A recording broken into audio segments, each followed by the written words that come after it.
Welcome to Wedding Day Podcast with your host, Sonja Babich, CEO of Iron Diamond Media, a leading wedding resource featuring 7 localized wedding brands across the country. Hi everybody, Sonja here with Wedding Day Podcast. We're here in sunny California, and I'm sitting here with my publisher, Alexis Sanabria of Washington, Oregon and California. Hey guys. And we have Mariam here with Mareh Couture. She is a dress designer and such a cheerleader of California Wedding Day. And you're just going to fall in love with her. And I'm so excited for all of you to get to meet her today. So, hi Mariam. Hi, I'm so excited to be here. I'm so excited. And your store is in San Luis Obispo. It is. Which is like one of my favorite places in the world. It's so beautiful there. Yeah, it's so special there. What made you put your brick and mortar in San Luis Obispo? I fell in love with San Luis Obispo when I visited it first, and this was about 10 years ago, and I already knew back then that I am going to have my shop in there. I'm very good friends with all the business owners in town, and I just cannot imagine having my shop anywhere else because it's such a good community. Everyone is a cheerleader in there. And Slow is just a beautiful, beautiful town to be in. So my family moved there, and I opened my shop in there, and we just expanded into the new location early this year. Yeah. So fun. It's very exciting. I went 3 times bigger, so fingers crossed. Oh. Wow. It's a super fun place because I really wanted to have a space where I could have my studio with my boutique. And the building is the historic building that housed the first bridal store in the town. Over 30 years I was ago. reading about that. It's really special. It's very special. So I wanted to bring back the spot that was known as the wedding dress shop. Right. And also I have a second floor upstairs where I'm building my studio. So then I can have my studio in there, and I can have the downstairs for all my brides and all the good stuff in there. So in your store, do you have dresses that can try on and all ready to go, have that formal dress fitting? Right? Yes, so I have designers that I carry. I also have my own collection, which I limit to only a few pieces a year, just because it's a lot of work, and I'm one woman who finds the dresses forever. And also it's a lot of handwork and time that goes into it. So I try to limit my collection as far as that goes, but I curate a really big variety of handmade couture gowns and designers that I like to work with. And then you can come in, try them on, and they're all made to order with a lot of options of customizations, modern name bridal, all of the exciting and wonderful things. And then we order the dress for the bride specifically, and it will come in about 6 to 9 months depending on the designer and the fittings. How many dresses are in your current collection? In my personal collection, I have about 10 right now. Okay. Hopefully I will have 5 more next year, but I also launched on top of all of these bridal lingerie line. So I now make and design matching lingerie pieces with the gown. So if you're purchasing the gown and I can source that fabric and lace, I will make you a matching set. Oh, I think beautiful. I knew that. I think I know that. I spilled the beans to you before I did it. Yeah. That's so beautiful. Yeah. It is. It's a lot of work, but it's all good work. When you're loving what you're doing, it doesn't feel like work, and you girls know that. Yes. It's the happiest job to have, so. Yeah. We work in a really just special industry, I feel like. We really do. Yeah. And we will always be in business, weddings and funerals, not funerals. I know. I'm like, someday I'll have a funeral magazine for inspiration how to throw a good celebration. Yeah. And have fun instead of crying and celebrate life. Yeah. But it's one of those things that is always going to be here. It has always been here. It always will be. So weddings are beautiful. Bridal gowns are very important, as we all know. And just celebrating the day is important. What I loved is that you're being futuristic with your designs. You're seeing what your brides want, and you're envisioning what they're going to want next.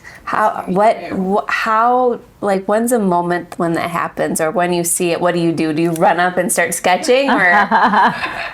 I think my biggest inspiration are my brides. I am a very good listener when they're in my store, and they will tell me things and details that they would love for the dress to have, and then I'll take that and I'll absorb it. I think my own designs and my own creative process is sort of like a creative release is not more so for having the sale as far as my designs go.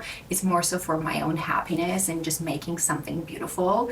But then I also concentrate a lot when I'm curating the dresses from my designers, and I'm searching the collections and touching the fabrics of what's to come next year, because these are dresses that are not in the stores yet. These are dresses that we're already pre-selecting for the brides for next year, right?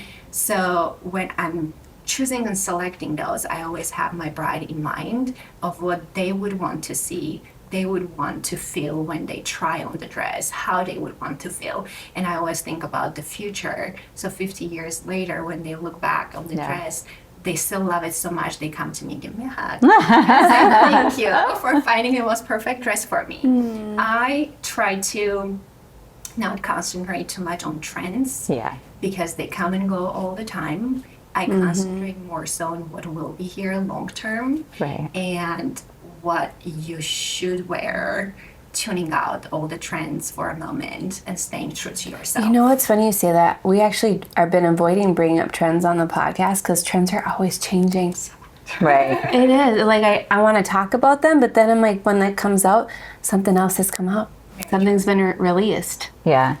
So you have 10 in your collection. Do you do custom? I do custom. Most of my store is pretty much custom made. Okay. It's handmade designers that I pick so that you can change things that you want. You want a lower neckline, done. You want to change a neckline, done.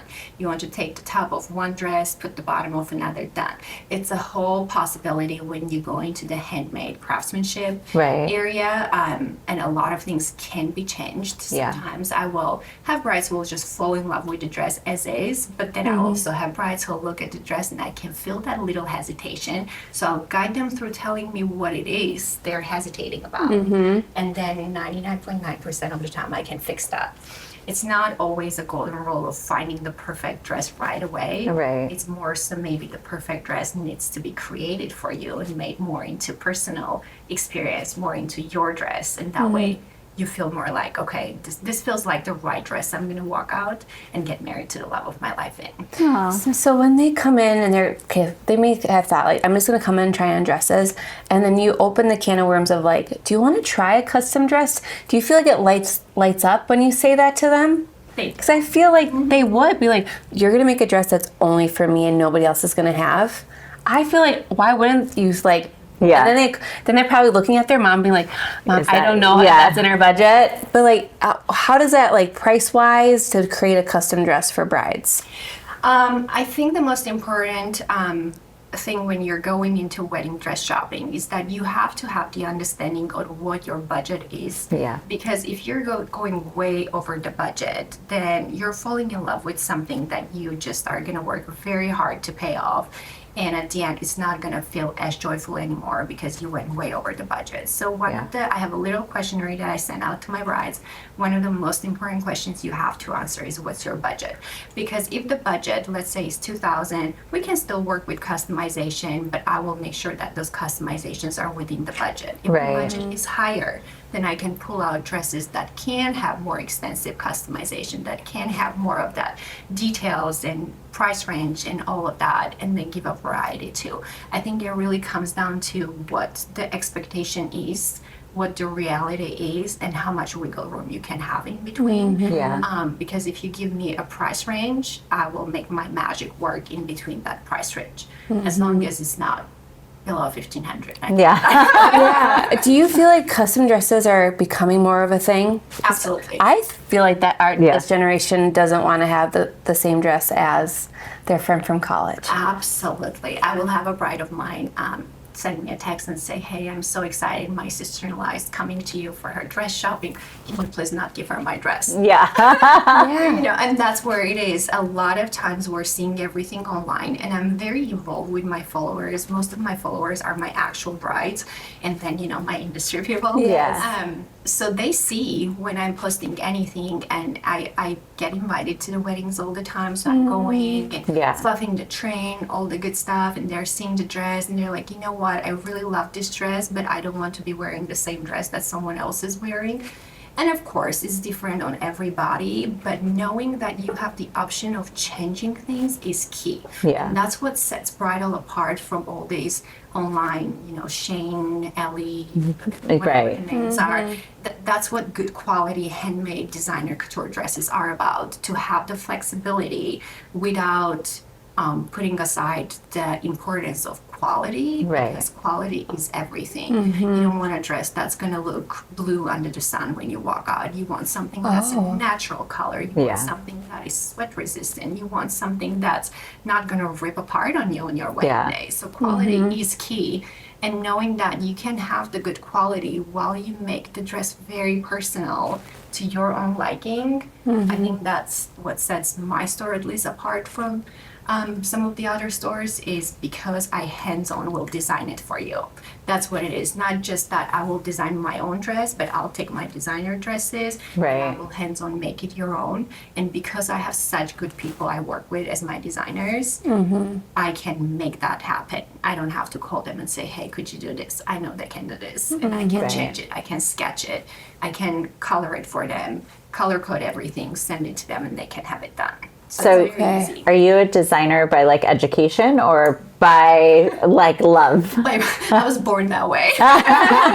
Good answer. Lady Gaga born this way. Exactly. It came, I think, from my mom. My education is very different. My bachelor's is in linguistics and teaching. My master's is in international journalism, so completely different Yeah. design. Okay. But my mom is a designer, and she Okay. grew up sewing and altering and changing things. And my grandma, well, my step grandma, was telling me that when she was a little girl, they had these white curtains in their house. And funny enough, my mom's dad was a publisher of their local magazine in town. So when he would go to work, she would take down the white curtains, turn it into a wedding dress, put it on, play, turn it back into curtains at the end of the day, put it back on before her dad would come home, because then she would be in trouble. Yeah. And I remember hearing this story as a kid, and she would always help me make my dresses because I didn't want to show up to school just wearing any dresses.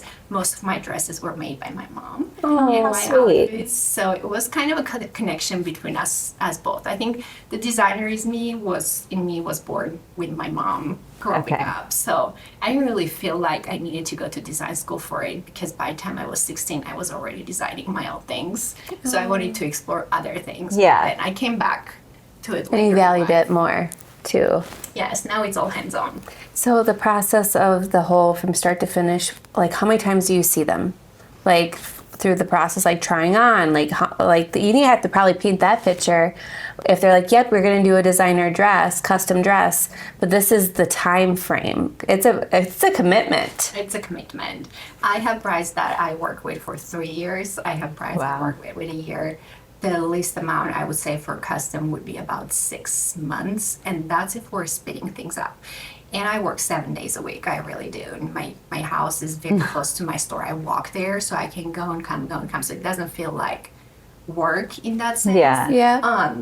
But I put a lot of time. My brides can text me in the middle of the night with something, and I'll answer. And they're like, "Aren't you sleeping? We were hoping you would answer tomorrow, not now." But I'm Yeah. very involved and fast with communication, so I think that helps with the timeline. But realistically, and not to rush the process, a year would be a good time, and we would get to see each other multiple times in the beginning. And then I have a really good seamstress I work with, so then when it's time for gonna ask that. alterations, Yeah. they'll come to the seamstress, and I'm still very hands-on with that, very involved. Even after the wedding, then they're like, okay, so how are we preserving this dress? How are we keeping this for generations to come? Because most of the time, I will tell my brides, clean your dress, keep it. You never know. You Yeah. might have a beautiful daughter down the road who will want to take a piece of your dress Yeah. and turn it into something special for her. So most of the time, we'll still continue talking and working and seeing each other, even after the wedding dress day, the wedding day, which is really fun. Do you ever help like moms, mother of the brides, with a custom look? Yes, I do. And that's one of the goals that I'm doing this year now with expansion. I want to bring in couple lines that are completely custom made for moms. I hadn't been doing it before because my space in downtown was much smaller compared to what I have now. But now I have the option of going forward with having the moms as well. Before that, it was more like a free advice. Show me what you have and how I can guide you to where to go. But now I will actually be able to. I think that's going to be a home curate it. run for you. My mom had 2 out of the 3 custom, and she looked stunning because it was tailored to her body.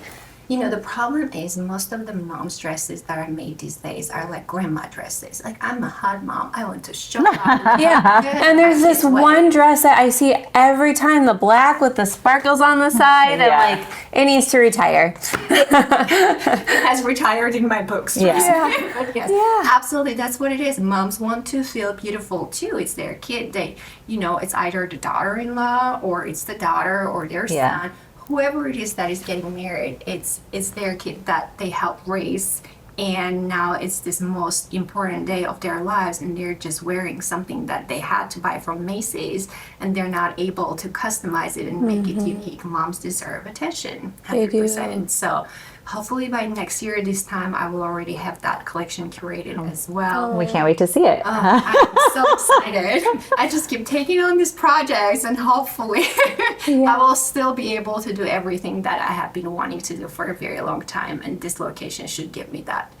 So I'm so excited for you. do most of your brides then come locally to you, or? Yes and no. Okay. Yes, because again, it's such a small community where I am from, and all of the brides know each other, and all of the families know each other. So one person tells the other, they're my biggest advertisement. They will tell each other, go to Mareh Couture, Mariam got you. So most of them, locals, will come, but also because it's Central Coast and it's a destination wedding place, I will have people all the way from Santa Barbara area. I'll have people all the way from past Salinas toward Monterey area. A lot of people will come and shop there because also their weddings are happening there. So it makes sense to just have everything done in one place, have it stored in one place, and then come right before the wedding, have it steamed and ready, and put it on and go get married. So most of the time, all the locals will be shopping there, but also because I'm creating more of a budget-friendly custom dresses where you don't have to spend $30,000 to have it. I have brides who will fly all the way from New York for the dress. Right. Washington, my last bride was from New York, and she flew in twice more for her alterations. And at the end, she's like, I cannot believe that with all the tickets, hotels, and everything, I still ended up spending less than what I would have if I had gotten New York. And the other thing is, I do very personal appointments, and it's only me who works with my brides. I rather block out the time where it's only you I'm working it one-on-one, and I'm not concentrating on 5 other people when it's your time, and just concentrate on that one particular moment rather than take all the business and then not be able to fulfill everyone's happiness in between. So my appointments will be completely closed doors, and it's just us, and we're working on it, and it's personal, and it feels good. And you don't get that in most of the places, because then you also have to pay for everyone to come and style the girls. You have to pay for all the dressing rooms, and there's just a lot that goes into it. And sometimes when you're shopping for your wedding dress with all the emotions happening, you really don't want someone next to you. No. They feel it's their day, nobody else is getting married that day. Exactly. And what if someone next to you finds the perfect dress and you don't? And all of a sudden you're Makes like, it pressure. Maybe this is a sign. Maybe I shouldn't get married. Maybe there's so much that goes into your head. That's behind the scenes, emotions. the emotions and the psychological aspect of it. It is the most important dress of their lives. So you have to be very careful at how you're approaching the situation. And I'm very open about it from the beginning. So when my brides come to me, because I'm on Instagram all the time, it's about me, not anyone else. They kind of know me already before they come, so they feel at peace. And then, yes, they will fly from New York. They will come from LA. They will come from all over the place, because they will get that one-on-one, custom, very curated experience that's just for them and not from a big shop that has multiple dressing rooms, multiple brides at a time. No. Okay, we're gonna play a game. Okay, this or that, okay? Okay. And I'm totally winging this. This is like totally like Sonia's head. So here we go. Shay is like, oh my gosh, Sonia, what are you doing? All right, this is very your world. So here we go. And hopefully we'll have like 5 or 6 of them. Sleeves or no sleeves? No sleeves. A-line or ball gown? Ball gown. Lace or satin? Satin all the way. Beaded or silk? Silk. Straps or strapless? Strapless. Veil or no veil? Veil. Veil. Veil. Okay, last one. Train or no train? Train. That's it. I did pretty good. Amazing. I did a good job. I'm like, hold on, which one? Well, Mariam, it's like been so awesome to have you on here, and I hope everybody just fell in love with you. I'm like, you now so I want to much. go to the store. Me too. And if you're doing an open house, let us know. We want to help you celebrate that. Yeah. I would love to have you girls there. Yeah, I need a reason to come back to Slow, so I think you're my reason. You have it. And wine. Oh yeah, amen to that. Yes, you do. There's a lot of wineries in Slow, so Oh, yes. absolutely. Yeah. I can't wait. I'll be super excited to have you girls there. Yes. So much fun. Well, thank you for tuning into Wedding Day Podcast. We'll see you next time. See you. Bye. Bye.